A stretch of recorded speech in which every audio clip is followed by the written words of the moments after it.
Elementary students across Ontario are doing better in reading and writing, but are falling behind in math.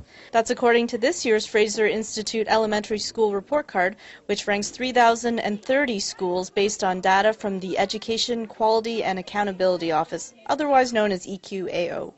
Although it's a new school that opened in 2012, Kalsa School Maltin has landed on top of the top schools in Mississauga, according to the Fraser Institute report card this year. When this private Sikh religious school opened its doors in 2011, it only had an enrollment of 42 students from JK to grade 12, with $4,000 per student tuition. And now, interest is beginning to pick up from not only the Brampton area, but also India and the U.S. It grew up fast, and now we have 360 students in the third year, junior kindergarten to grade 10. There are 188 schools across the province in this year's report card that have shown improvement over 5 years. Among them is Abbey Lane Public School in Oakville with a score of 6.6 out of 10. To raise the academic performance of the young students, a big problem of absenteeism had to be addressed. Best thing is communication.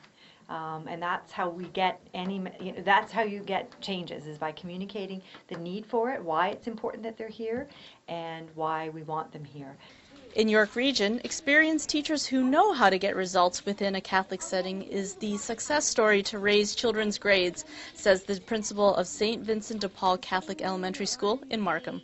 The school is among the fastest improving schools in York Region in this year's report card, with a grade of 7.8 out of 10 in English and math. We attribute the success to many variables. Key among them is our teachers, experienced, dedicated, committed staff at our school, as well as our Catholic School Council, who are very supportive, our parent community, and of course our students. This is a dynamic, diverse community and a committed community, and all of the stakeholders have contributed to our success, which we now celebrate and are very pleased with. In Durham Region, Joseph Gould Public School in Uxbridge says the secret to academic improvement is simple yet effective. No kid gets left behind when it comes to getting encouragement. The staff at Joseph Gould hold regular assemblies celebrating students' successes in academics, art, athletic, and attitude. Those who don't win are encouraged to attain that goal. On students' works, we talk about success criteria. When students with their teacher co-create what success criteria is. What is it that needs to be done in order for us to be successful? Then they own it. They understand it, they own it, they know what needs to be done. Barrelford Public School in Brampton ranks 6.9 out of 10 in this year's report card and among the top schools.